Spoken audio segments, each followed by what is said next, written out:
Hi guys எல்லாம் எப்படி இருக்கீங்க? எல்லாருமே நெறைய பேர் வந்து என்கிட்ட கேட்டிருந்தீங்க. ஜப்பான்ல 1 மாசம் எவ்வளோ ப்ரோ செலவாகுது? நீங்க என்னலாம் பண்றீங்க? அப்படின்னு. ஸோ, இப்ப நான் என்ன பண்றேன் ஜப்பான்ல 1 மாசம் அப்படின்னு பார்த்தீங்கன்னா, அதான் ஒண்ணு நான் சொல்லப் போறேன். இப்ப எனக்கு சேலரி வருது அப்படின்னா, என் அக்கவுண்ட் அழகா வந்துரும். ஸோ, அந்த அக்கவுண்ட்க்கு வர காச வந்து என்னால பார்க்க முடியும். ஸோ, அத என்னால எடுத்துருவேன்.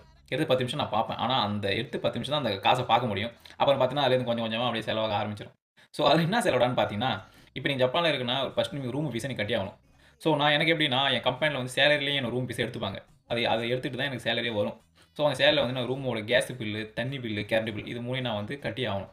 இது எவ்வளோ கட்டுறீங்க அப்படின்னு பார்த்தீங்கன்னா, இது 3மே சேர்த்து மேக்ஸிமம் வந்து ஒரு 7,000 8,000க்குள்ள தான் நான் வந்து இதுவரைக்கும் கட்டிட்டு இருக்கேன். ஏன்னா, நான் எதையும் அந்த அளவுக்கு யூஸ் பண்ண மாட்டேன். அப்படியே 2வது பட்சமா பார்த்தீங்கன்னா, ஜப்பான்ல இருந்தாலும் மேக்ஸிமம் வந்து சிம் யூஸ் பண்ணி ஆகணும். ஸோ, அதனால நான் வந்து ரக்குதன் சிம் யூஸ் பண்றேன். ஸோ, அதுக்கு மாசம் மாசம் எப்படியே பார்த்தீங்கன்னா, மேக்ஸிமம் 3000க்குள்ள எப்பவுமே எப்பயுமே வந்து நான் வந்து பேமெண்ட் பண்ணிட்டு இருப்பேன்.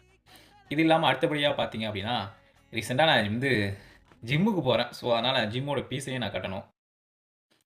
அத கட்டி முடிச்சுட்டு அப்புறம் இப்ப இந்த வாங்குன சேலரி அடுத்த சேலரி வாங்குற வரைக்கும் 1 மாசத்துக்கு தேவையான காச நீங்க எடுத்து வச்சுக்கணும்.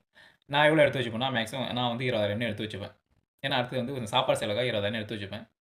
ஸோ, ஏன் நான் வந்து ஒரு மாசம் எவ்வளோ எடுத்து வச்சுப்பேன் பார்த்தீங்கன்னா, ஜிம் ஃபீஸ் அங்க ஒரு 10,000 போகுது அப்படின்னா, ஒரு மாசம் நம்ம சாப்பாடு செலவுக்கு ஒரு 20,000 அது ஒரு 30,000 ஸோ, நம்ம கேஸ் பில்லாம் கட்டுறதுனால அது ஒரு 10,000 வச்சுக்கினாலும் 40,000 ஸோ, அதனால நான் வந்து மாசம் 40,000 நான் எடுத்து வச்சுக்கிட்டு மீதி காச தான் வந்து நான் வீட்டுக்கு அனுப்பி விடுவேன். அப்படி இருக்க மாட்டாங்க. ஸோ, இதோட அதிகமா யூஸ் பண்றவங்களும் இருக்காங்க. இதோட கம்மியா யூஸ் பண்ணி வீட்டுக்கு அனுப்புறவங்களும் இருக்காங்க. ஸோ, அவங்க யூஸ் பண்ற பொறுத்து தான் இது. எல்லாருமே வந்து ஒண்ணுன்னுலாம் இல்ல. அவங்கவங்க தேவைக்கு ஏத்த மாதிரி காசையும் வச்சுப்பாங்க. இல்லன்னா வீட்டுக்கு அனுப்பி விடுவாங்க. ஸோ, அது அவங்கவங்களோட இதுதான். ஸோ, அதான் கைஸ். இதே போல நல்ல இன்ஃபர்மேஷன் எதாவது தெரியும்னா என்னைய ஃபாலோ பண்ணிக்கங்க. Bye guys. நம்ம நெக்ஸ்ட் வீடியோல பார்க்கலாம்.